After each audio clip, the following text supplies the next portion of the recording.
del actual gobierno han buscado estabilizar la situación fiscal del país. Tres elementos creo que han sido fundamentales: la reforma tributaria ya aprobada, la disminución del déficit del Fondo de Compensación de Precios de los Combustibles, que es una factura que había que pagarle a Ecopetrol, que es paulatina, es una cuenta trazada que suma casi 39 billones de pesos, que es un endeudamiento del Estado, es parte de la deuda y en una cuantía enorme, una megadeuda.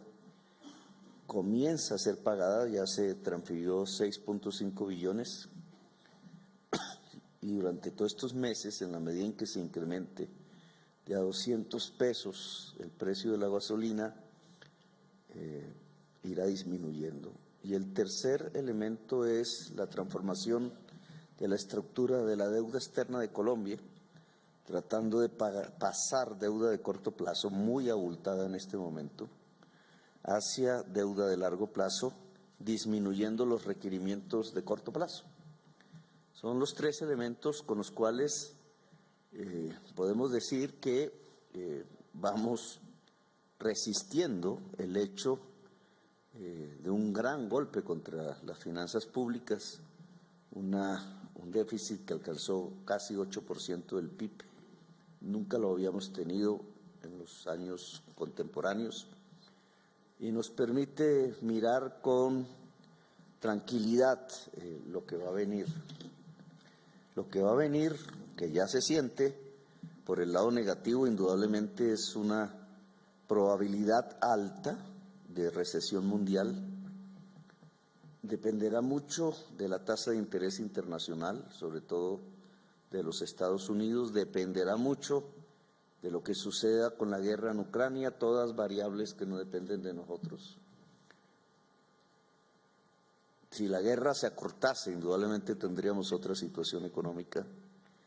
Y yo sí creo que una de las posiciones internacionales de Colombia fundamental, en conjunto con los demás países latinoamericanos, es pedir que esa guerra cese.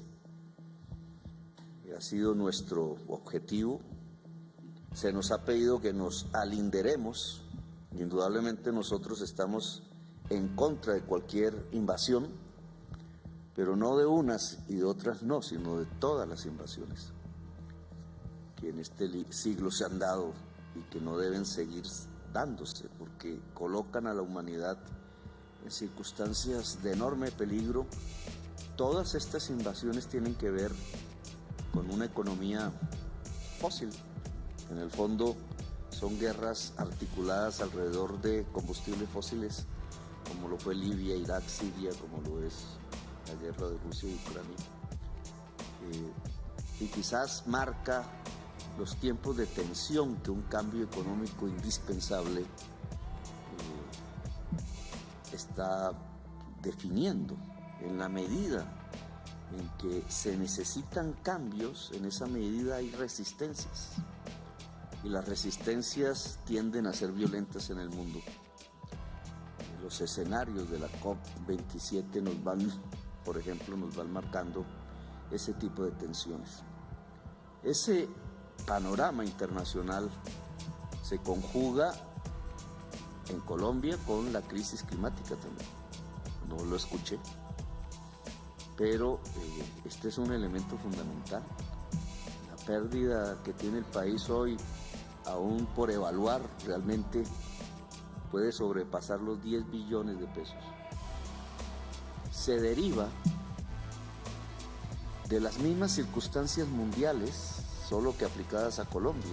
La crisis climática es un asunto que cualquier entidad pública, cualquier parte de la sociedad, cualquier tipo empresarial de Colombia o del mundo tiene que tener en el horizonte inmediato.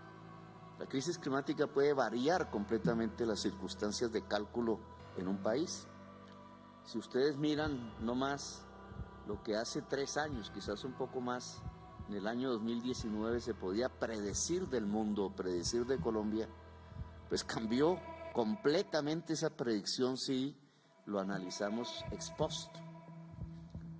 ¿Qué decían los analistas económicos en el año 2019 de la situación económica de Colombia, por ejemplo? No estaba el COVID, no había aparecido el COVID, no había aparecido la guerra de Ucrania, no había aparecido la amenaza de depresión mundial, no había aparecido la inflación de alimentos, sobre todo a escala mundial, y por tanto el crecimiento del hambre. En apenas 3 años, una serie de circunstancias contundentes, sustanciales, que no se tenían en cuenta, era imposible predecirlas, aparecieron. En el fondo, los tiempos que estamos viviendo son tiempos de crisis. Y esa crisis no es coyuntural, esa crisis es estructural. Son los tiempos de una humanidad que vive bajo la imperiosa necesidad de cambiar su sistema económico si quiere sobrevivir. Y en esa contradicción entre vida e inercia se está moviendo la geopolítica, la política mundial, las discusiones mundiales, la conflictividad social del mundo de hoy, e indudablemente nuestro país hace parte de ello. Cuando corrientes migratorias apenas se contaban por personas, por centenares, por miles, hoy estamos hablando de decenas de millones y dentro de poco tiempo de centenares de millones. Centenares de millones de personas que quieren abandonar un lugar para irse a otro y que tienen un eje vector que es ni más ni menos la crisis climática. Por eso el gobierno ha querido transitar rápidamente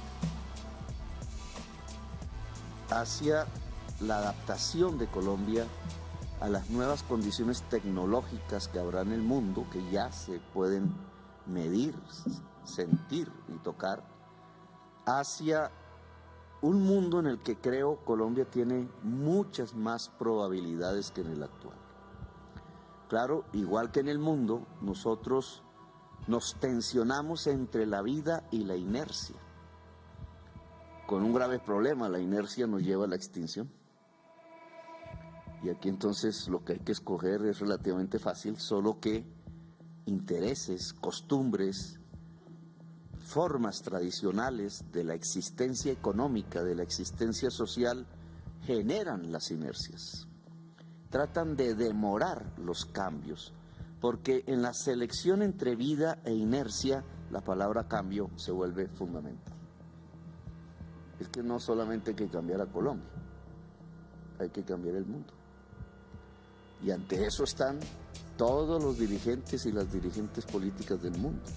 Ante eso está todas las instituciones económicas, sean públicas, sean privadas, del mundo. Estamos en tiempos que realmente son turbulentos. Yo les denomino de crisis estructural y en cierta forma